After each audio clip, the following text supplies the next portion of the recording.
Hello sir. ഇരിക്കൂ Arun. Thank U.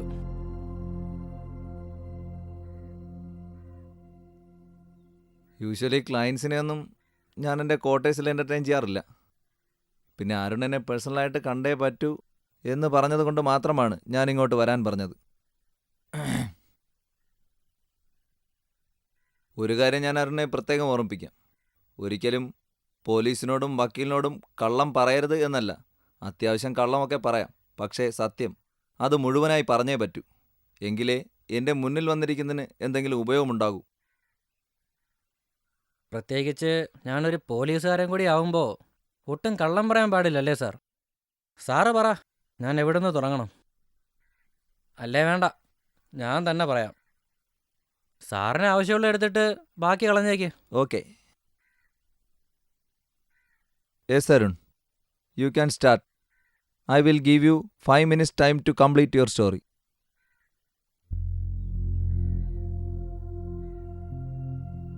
എൻ്റെ നാട്, അതായത് എൻ്റെ അച്ഛൻ്റെ കുടുംബം, അങ്ങ് ചങ്ങനാശ്ശേരിയിലാണ്. അച്ഛനും അമ്മയും ഗവൺമെൻറ് ഉദ്യോഗസ്ഥരായിരുന്നുകൊണ്ട് ഞാൻ പഠിച്ചതും വളർന്നതുമെല്ലാം ഇവിടെ തിരുവനന്തപുരത്താണ്.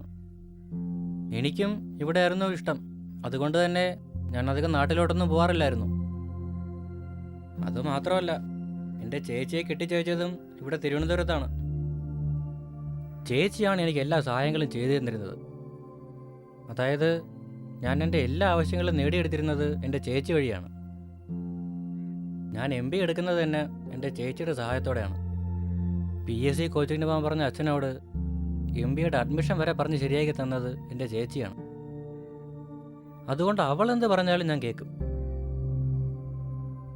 അങ്ങനെ MBA ഒക്കെ കഴിഞ്ഞിട്ട് ഞാനൊരു ഇൻഷുറൻസ് കമ്പനിയിൽ ജോലിക്ക് കയറി. അതും വളരെ നല്ല ശമ്പളത്തോടു കൂടി. സത്യത്തിൽ എനിക്ക് ജോലി കിട്ടിയതിൽ എൻ്റെ അച്ഛൻ എന്നോട് വളരെ അസൂയുണ്ടെന്ന് ഞാൻ എപ്പോഴും എൻ്റെ അമ്മയോടും ചേച്ചിയോടും പറയുമായിരുന്നു. കാര്യം വേറൊന്നുമല്ല, എനിക്ക് എൻ്റെ അച്ഛനേക്കാളും കൂടുതൽ ശമ്പളം ഉണ്ടായിരുന്നു. ആ പറച്ചിലിന് പക്ഷേ അധികം ആയുസ്സുണ്ടായിരുന്നില്ല. എൻ്റെ ജോലി പോയി. കാരണം വേറൊന്നുമല്ല, I just fell in love. എൻ്റെ ഓഫീസിൽ തന്നെ ഉണ്ടായിരുന്ന അനിത. ആദ്യം 8 മാസം ഞങ്ങൾ പ്രണയിച്ച് നടന്നു. ഞാൻ അത്രയ്ക്ക് സീരിയസ് ഒന്നും അല്ലായിരുന്നു. പക്ഷേ അവൾക്ക് ഞാൻ എല്ലാമായിരുന്നു. ഞാൻ അത്ഭുതപ്പെട്ടിട്ടുണ്ട്, ഒരു പെണ്ണിന് ഒരാണിനെ ഇങ്ങനെ സ്നേഹിക്കാൻ പറ്റുമോ.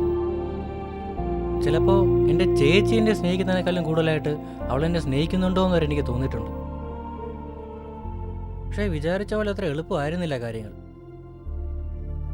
ഞാൻ എൻ്റെ ചേച്ചിയോട് പറഞ്ഞ് എൻ്റെ അച്ഛൻ്റെ അമ്മയുടെ സമ്മതം എങ്ങനെയൊക്കെ ഒപ്പിച്ചെടുത്തു. പക്ഷേ അവളുടെ വീട്ടുകാരെന്തോ ആദ്യമേ എതിർപ്പ് കാണിച്ചു. കാര്യം എന്താണെന്നറിയില്ല, അതോട്ട് അന്വേഷിക്കാനും പോയില്ല. കാരണം അവൾ എൻ്റെ കൂടെ ഇറങ്ങി വരാൻ തയ്യാറായിരുന്നു. അങ്ങനെ സിനിമാ സ്റ്റൈലിൽ ഞങ്ങളുടെ കല്യാണം കഴിഞ്ഞു. അതോടെ എൻ്റെ ജോലി പോയി. അത് കമ്പനിക്ക് ഞാൻ കല്യാണം കഴിച്ചതിനുള്ള ദേഷ്യമൊന്നുമല്ല. കമ്പനി നോംസ് അങ്ങനെയാണ്. ഹസ്ബൻഡ് ആൻഡ് വൈഫ് ഒരേ കമ്പനിയിൽ ജോലി ചെയ്യാൻ പാടില്ല, എസ്പെഷ്യലി ഇൻഷുറൻസ് കമ്പനി. അങ്ങനെ കിട്ടിയ കല്യാണ സമ്മാനമായി ഞാനും എൻ്റെ ഭാര്യയും നമ്മുടെ ദാമ്പത്യം അങ്ങ് തുടങ്ങി. എൻ്റെ തൊഴിലില്ലായ്മ ഞങ്ങളുടെ ജീവിതത്തെ ബാധിച്ചതേയില്ല. 1 കൊല്ലം കഴിയുന്നതിന് മുമ്പ് ഞങ്ങൾക്കൊരു കുഞ്ഞുണ്ടായി, അമുത, എൻ്റെ പൊന്നുമോൾ. പ്രസവത്തോടെ അനിതയ്ക്ക് ജോലിക്ക് പോകാൻ പറ്റാതായി. അങ്ങനെ അരപ്പട്ടിണിയായിരുന്ന ഞങ്ങളുടെ കുടുംബം മുഴുപട്ടിണിയിലേക്ക് നീങ്ങി. അപ്പോഴും അച്ഛൻ്റെ പിടിപാട് ഉപയോഗിച്ച് എനിക്ക് ഗൾഫിലൊക്കെ ഒരുപാട് അവസരങ്ങൾ കിട്ടിയിട്ടുണ്ടായിരുന്നു. ഞാനൊന്നിനും പിടികൊടുത്തില്ല. കാര്യം വേറൊന്നുമല്ല, എനിക്ക് എൻ്റെ ഭാര്യയും കുഞ്ഞിനെയും പിരിഞ്ഞിരിക്കാൻ വയ്യ. അമ്മ റിട്ടയർ ആയതിനു ശേഷം അച്ഛനും അമ്മയും തിരിച്ച് നാട്ടിലേക്ക് പോയി. ആദ്യമൊക്കെ വളരെ വിഷമം തോന്നി. പക്ഷേ എൻ്റെ മോളുടെ കളിയും ചിരിയും കണ്ട് ഞാനതെല്ലാം മറന്നു തുടങ്ങി. ചിലപ്പോൾ ഞാനെൻ്റെ ചേച്ചി വരെ മറന്നതായിട്ട് എനിക്ക് തോന്നിയിട്ടുണ്ട്. എന്നാലും എല്ലാ മാസവും 1-ാം തീയതി എൻ്റെ ചേച്ചി എനിക്ക് കൃത്യമായിട്ട് ക്യാഷ് എത്തിക്കും. എൻ്റെ മോളുടെ ഭാഗ്യം കൊണ്ടായിരിക്കാം എനിക്കൊരു ജോലി കിട്ടി. SI ടെസ്റ്റിന് ഞാൻ സെലക്റ്റായി. എന്നിട്ടും എനിക്ക് പോകാൻ ഒട്ടും താല്പര്യമില്ലായിരുന്നു. കാരണം ട്രെയിനിങ് സമയത്ത് എനിക്കെൻ്റെ ഭാര്യയും കുഞ്ഞിനെ കാണാൻ പറ്റില്ല. അവസാനം അനിത എന്നെ പറഞ്ഞ് സമ്മതിപ്പിച്ചു. അങ്ങനെ എൻ്റെ മോൾക്ക് വേണ്ടിയാണിതല്ല എന്ന് കരുതി രണ്ടും കൽപ്പിച്ച് ഞാൻ ട്രെയിനിങ്ങിന് പോയി. അവിടം തൊട്ടാണ് എല്ലാം തെറ്റിത്തുടങ്ങിയത്. ഞാൻ പ്രതീക്ഷിച്ചതുപോലെ അല്ലല്ലോ അരുൺ താങ്കളുടെ കഥ പോകുന്നത്. എല്ലാ പ്രതിസന്ധി ഘട്ടങ്ങളിലും നിന്നെ സ്നേഹിക്കുകയും തുണയായി നിൽക്കുകയും ചെയ്ത നിന്റെ അനിത, സ്വന്തം വീട്ടുകാരെ പോലും വേണ്ട എന്ന് കരുതി നിന്റെ കൂടെ ഇറങ്ങിപ്പോന്ന നിന്റെ അനിത, നീയും നിന്റെ മകളുമാണ് സ്വന്തം ലോകമെന്ന് കരുതി ജീവിച്ചിരുന്ന നിന്റെ അനിത, നിന്നെ ജീവനതുല്യം സ്നേഹിച്ചിരുന്ന ചേച്ചിയെപ്പോലെ, അല്ലെങ്കിൽ അതിനേക്കാളും ഒരുപടി മുകളിൽ നിന്നെ സ്നേഹിച്ചിരുന്നു എന്ന് നിനക്ക് തന്നെ തോന്നിയിരുന്ന നിന്റെ അനിത, ആ അനിതയെ നീ എന്തിനു കൊന്നു? അതും സ്വന്തം കുഞ്ഞിന്റെ കൺമുന്നിൽ വെച്ച് സർവീസ് റിവോൾവർ യൂസ് ചെയ്ത് നീ എന്തിനത് ചെയ്തു?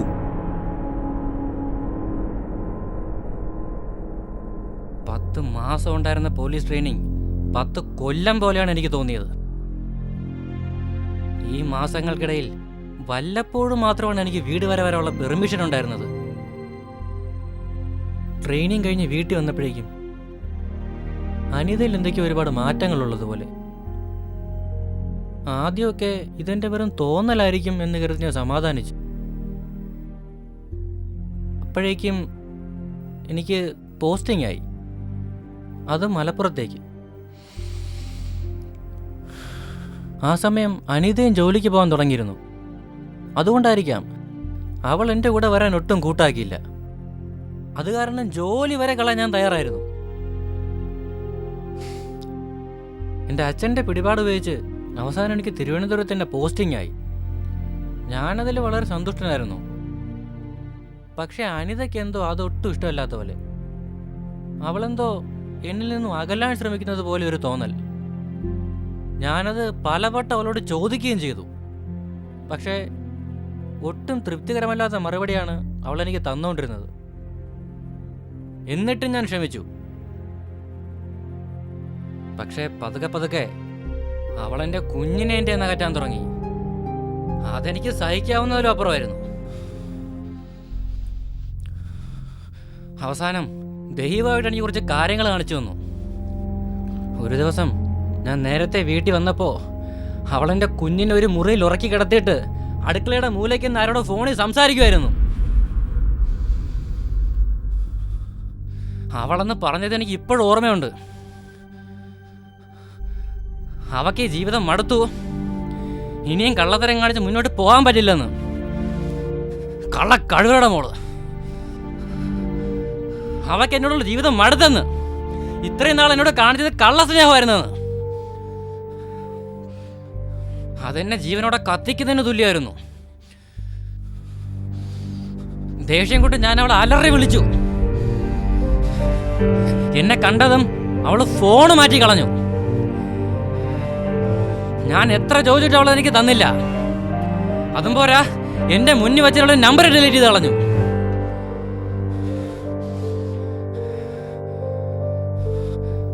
ഇത്രയൊക്കെ എന്റെ മുന്നിൽ വെച്ച് കാണിക്കാനുള്ള ധൈര്യം അവൾക്ക് ഉണ്ടായിരുന്നെങ്കിൽ ഞാൻ ഇല്ലായിരുന്നപ്പോൾ എന്തൊക്കെ കാണിച്ചിട്ടുണ്ടാവും. ഞാൻ ട്രെയിനിങ്ങിനും മറ്റും പോരുന്ന സമയത്ത്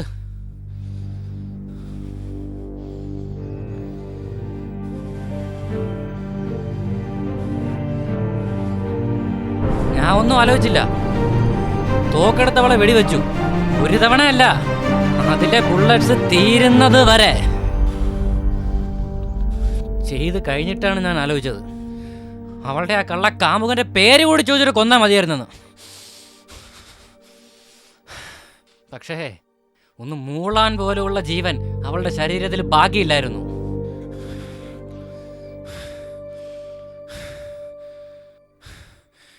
ഇതെല്ലാം കണ്ടുകൊണ്ട് എൻ്റെ മോളപ്പുറത്ത് നിൽപ്പുണ്ടെന്ന് എനിക്കറിയില്ലായിരുന്നു. അവളിനി എന്നെ സ്നേഹിക്കില്ല സർ. സ്വന്തം അമ്മയെ കൺമുന്നിലോട്ട് വെടിവെച്ച് കൊന്ന എന്നെ ഇനി അവൾ സ്നേഹിക്കില്ല സർ. അവൾക്കറിയില്ലല്ലോ ഒരു തേവിടിച്ചാണ് ഞാൻ വെടിവെച്ച് കൊന്നതെന്ന്.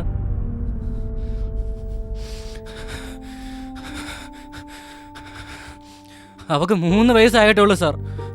അവളെയും കൊണ്ട് ഞാൻ എങ്ങോട്ടെങ്കിലും പോയി ജീവിച്ചോളാം. അതിന് ഞാൻ മെന്റലി വീക്കാണെന്നൊരു സർട്ടിഫിക്കറ്റ് സാർ എനിക്ക് തരണം. ഇവിടെ നിന്നാ ആ പിഴച്ച തള്ളയുടെ കഥ അവൾ അറിയും. അതുണ്ടാവരുത് സാർ. എൻ്റെ മോൾ എനിക്ക് നഷ്ടമാവരുത് സാർ. അതിന് ഈ സർട്ടിഫിക്കറ്റ് എനിക്ക് തരണം. ഡിപ്പാർട്ട്മെന്റിൽ നിന്ന് ഒരു പ്രശ്നം ഉണ്ടാവില്ല. അവർക്ക് എല്ലാം അറിയാം എൻ്റെ അവസ്ഥ.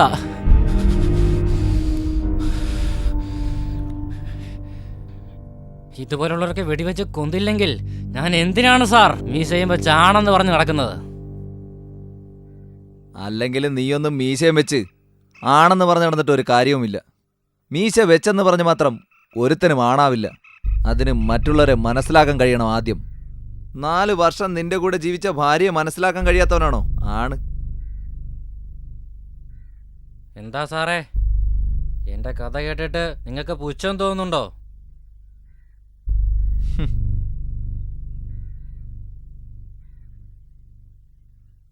മതി, നിനക്ക് നിർത്താം. നിനക്ക് സംസാരിക്കാൻ അനുവദിച്ച സമയം കഴിഞ്ഞു. ഇനി ഞാൻ പറയും, നീ കേൾക്കും. എന്നിട്ട് തീരുമാനിക്കാം നിന്റെ സർട്ടിഫിക്കറ്റിനെ കുറിച്ച്.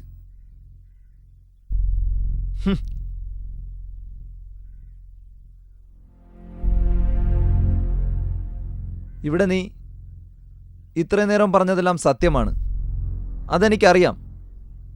പക്ഷേ അതെല്ലാം സത്യമാകുന്നത് നിന്റെ കണ്ണിലൂടെ കാണുമ്പോൾ മാത്രമാണ്. ചിന്തിച്ചിട്ടുണ്ടോ നീ നിന്റെ ഭാര്യയുടെ സ്ഥാനത്ത് നിന്ന്?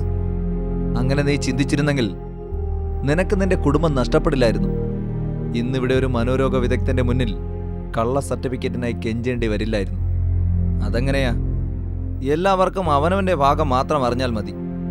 അവനവൻ മാത്രമാണ് വലുത്. മറ്റുള്ളവരെല്ലാം രക്തവും മാംസവുമുള്ള വെറും യന്ത്രങ്ങൾ മാത്രം. അറിയണ്ടേ നിനക്ക് എന്താണ് നിന്റെ ജീവിതത്തിൽ സംഭവിച്ചതെന്ന്?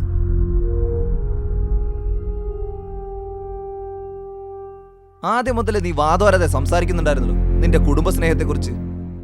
നീ പോലീസ് കുപ്പായം ഇടുന്നതിന് മുമ്പ് നിന്റെ കുടുംബം എങ്ങനെ ജീവിച്ചിരുന്നു എന്ന് അന്വേഷിച്ചിട്ടുണ്ടോ? നിന്നെക്കുറിച്ച് ഓർത്ത് അവർ എന്തുമാത്രം വേവലാതിപ്പെട്ടിരുന്നു എന്നറിഞ്ഞിട്ടുണ്ടോ? ഓരോ ജോലി നിന്റെ അച്ഛൻ തരപ്പെടുത്തിക്കൊണ്ട് വരുമ്പോഴും അതെല്ലാം പുല്ലുപോലെ വലിച്ചെറിഞ്ഞ് നീ അന്വേഷിച്ചിട്ടുണ്ടോ? ആ പാവം ആരുടെയൊക്കെ മുന്നിൽ പോയി അപേക്ഷിച്ചിട്ടും കാല് പിടിച്ചിട്ടുമാണ് അതെല്ലാം തരപ്പെടുത്തിക്കൊണ്ട് വന്നതെന്ന്. തൽക്കാലം നിന്റെ അച്ഛനെ വിട്. നിന്നെ മാത്രം വിശ്വസിച്ചിറങ്ങി വന്നവൾ ആളുകളുടെ മുന്നിൽ എന്തുമാത്രം ചെറുതായിരുന്നുവെന്ന് നീ ചിന്തിച്ചിട്ടുണ്ടോ? നിന്റെ അമ്മ റിട്ടയർ ആയതുകൊണ്ടോ നിന്റെ അച്ഛന് നാട്ടിൽ പോയി നിൽക്കാനുള്ള കൊതി കൊണ്ടോ അല്ല അവർ നിന്നെ തനിച്ചാക്കി പോയത്. അങ്ങനെയെങ്കിലും നീ സ്വന്തം കാലിൽ നിൽക്കാൻ പ്രാപ്തനാകട്ടെ എന്ന് കരുതിയാണ്. എന്നിട്ടും നീ മാറിയില്ല. നീയും നിന്റെ ഭാര്യയും ജോലിയില്ലാതെ നിന്നപ്പോൾ ഓരോ മാസവും പെൻഷൻ കിട്ടുന്ന തുക മറ്റാരും അറിയാതെ നിന്റെ ചേച്ചിയുടെ കയ്യിൽ കൊടുത്തുവിടുമായിരുന്നു നിന്റെ അച്ഛൻ. ഇതിനെല്ലാം നീ അറിയാതെ അവർ കുറ്റപ്പെടുത്തിയിരുന്നത് നിന്റെ ഭാര്യയാണ്. അവൾ കാരണമാണ്, അവൾ നിർബന്ധിക്കാത്തത് കൊണ്ടാണ് നീ ജോലിക്ക് പോകാത്തത് എന്നവർ പറഞ്ഞു. അവിടെയും അവൾ നിന്നെ താങ്ങി നിർത്തി. അങ്ങനെയാണ് നിന്റെ മകൾക്ക് 3 മാസം മാത്രം പ്രായമുള്ളപ്പോൾ അവൾ വീണ്ടും ജോലിക്ക് പോയി തുടങ്ങിയത്. അതും നിന്റെ അച്ഛൻ തന്നിരുന്ന കാശ് വേണ്ട എന്ന് പറഞ്ഞിട്ട്. കാരണം എന്താണെന്നോ? അവൾക്കിഷ്ടമല്ലായിരുന്നു നിന്റെ അച്ഛൻ പോലും നിന്നെ കുറ്റപ്പെടുത്തുന്നത്. അപ്പോ അവൾ എന്നിൽ നിന്ന് അകലാൻ നോക്കിയതോ? ഇതൊക്കെ നിങ്ങൾ അവളെ ന്യായീകരിക്കാൻ വേണ്ടി വെറുതെ പറയുന്നതല്ലേ? എനിക്കിതൊന്നും കേൾക്കണ്ട. ധൃതി വേണ്ട അരുൺ, എനിക്ക് കുറച്ചുകൂടി പറയാനുണ്ട്. നീ അതുകൂടി കേൾക്ക്. ഇൻസ്പെക്ടറിന്റെ യൂണിഫോം അണിഞ്ഞ നിനക്ക് ഒരുപാട് പുതിയ ബന്ധങ്ങളായി. അങ്ങനെ കൂടുതൽ സമയം നീ അവർക്കായി ചിലവഴിച്ചു. അപ്പോഴും നീ അറിഞ്ഞില്ല നിന്റെ കുടുംബത്തിനായി ചിലവഴിക്കേണ്ട സമയം അതിൽ നിന്ന് കുറയുമെന്ന്. നിന്റെ കൂടെ മാത്രം ഭക്ഷണം കഴിച്ചിരുന്ന അവൾ പതിയെ കഴിക്കാതായി എന്ന് നീ പറഞ്ഞു. നിന്നിൽ നിന്നും അവൾ അകന്നു എന്ന് നീ പറഞ്ഞു. പക്ഷെ നീ ഒരു കാര്യം മറന്നു. നിന്റെ ഭാര്യയുടെ കൂടെ മാത്രമേ നിന്റെ മകൾ ഭക്ഷണം കഴിക്കൂ എന്ന്. രാത്രി 12 മണിക്ക് ശേഷം വീട്ടിൽ വന്നിരുന്ന നിന്നെയും കാത്ത് ആ കുഞ്ഞിരിക്കണമായിരുന്നോ? യഥാർത്ഥത്തിൽ നീയാണ് അകന്നത് നിന്റെ ഭാര്യയിൽ നിന്ന്, നിന്റെ മകളിൽ നിന്ന്. കണ്ടവന്റെ പണത്തിനും മദ്യസൽക്കാരത്തിനും മുന്നിൽ അവരെ നീ മറന്നു. അപ്പോ എല്ലാം എന്റെ തെറ്റല്ലേ? ഞാൻ എൻ്റെ കണ്ണുകൊണ്ട് കണ്ടതോ അവൾ കണ്ടവൻ്റെ കൂടെ ഫോണിൽ കൊഞ്ചിക്കൊണ്ട് നിൽക്കുന്നത്. അരുൺ സ്ഥിരം മദ്യപിക്കാറുണ്ടോ? ഇല്ല. എന്നാലും ഒരാഴ്ചയിൽ എത്ര പ്രാവശ്യമെന്ന് പറയാമോ? ഒരു 3 വട്ടം. കഴിക്കുമ്പോൾ എത്ര പെഗ് വരെ കഴിക്കും? ഞാൻ എണ്ണാറില്ല. അവിടെയാണ് നിനക്ക് തെറ്റുപറ്റിയത്. അന്ന് നിന്റെ ഉള്ളിൽ മദ്യമില്ലായിരുന്നെങ്കിൽ നിനക്ക് നിന്റെ കുടുംബം നഷ്ടപ്പെടില്ലായിരുന്നു. അറിയണ്ടേ നിനക്ക് അന്ന് അവൾ ആരോടാണ് ഫോണിൽ സംസാരിച്ചതെന്ന്?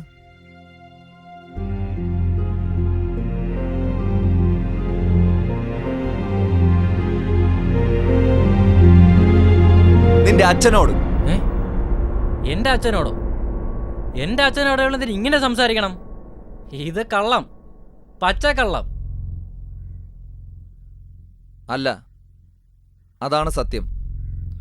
നിന്റെ അച്ഛനാണ് അവളോട് പറഞ്ഞത് നിന്നിൽ നിന്ന് കുറച്ച് അകലം കാണിക്കാൻ. അങ്ങനെയാണ് അവൾ നിന്നിൽ നിന്നും അകലുന്നതായി അഭിനയിച്ചു തുടങ്ങിയത്. പക്ഷെ അതിന് നിന്റെ ഉള്ളിലെ സംശയം വർദ്ധിപ്പിക്കാനേ കഴിഞ്ഞുള്ളൂ. നീ അവളിൽ നിന്ന് കൂടുതൽ അകലുന്നു എന്ന് മനസ്സിലാക്കിയ അവൾ അത് നിന്റെ അച്ഛനോട് സംസാരിക്കുമ്പോഴായിരുന്നു നീ അവിടെ എത്തിയത്. കള്ളത്തരം കാണിച്ച് എനിക്ക് ഇനിയും മുന്നോട്ട് പോകാൻ വയ്യ, ഈ ജീവിതം മടുത്തു എന്നവൾ മറ്റാരോടോ ആണ് പറയുന്നതെന്ന് നിന്നെ തോന്നിപ്പിച്ചത് നിന്റെ ഉള്ളിൽ കിടന്ന മദ്യമാണ്. നിന്റെ അച്ഛൻ ഇതിന്റെ പിന്നിലുണ്ടെന്ന് അറിയാതിരിക്കാനാണ് അവൾ ആ നമ്പർ ഡിലീറ്റ് ചെയ്തത്. ഇതെല്ലാം എനിക്കെങ്ങനെ അറിയാമെന്നായിരിക്കും നിന്റെ മനസ്സിൽ. യൂണിവേഴ്സിറ്റി കോളേജിൽ നിന്റെ അച്ഛൻ പ്രൊഫസർ നാരായണൻ നായരുടെ ശിഷ്യനാകാനുള്ള ഭാഗ്യം എനിക്കുണ്ടായിരുന്നു. അദ്ദേഹം ഇവിടെ ഉണ്ട്. നീ എന്നെ വിളിച്ചപ്പോൾ ഞാൻ അദ്ദേഹത്തെയും വിളിച്ചു പറഞ്ഞു, നിനക്ക് വേണ്ടി യാചിക്കാൻ, നിനക്ക് സർട്ടിഫിക്കറ്റ് തരണമെന്ന് എന്നോട് പറയാൻ. ആ പാവം അച്ഛൻ നിനക്ക് വേണ്ടിയല്ല, ആ പാവത്തിന് വേണ്ടി ഞാനിത് ചെയ്യും.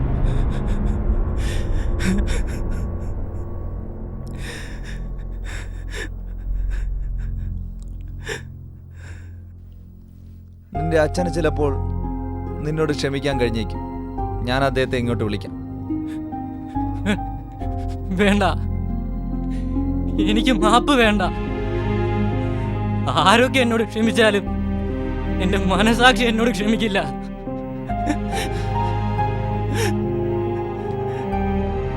എന്നെ ജീവന് തുല്യം സ്നേഹിച്ച എന്റെ ഭാര്യയെ തിരിച്ചറിയാൻ പറ്റാത്ത എനിക്ക് മാപ്പ് വേണ്ട.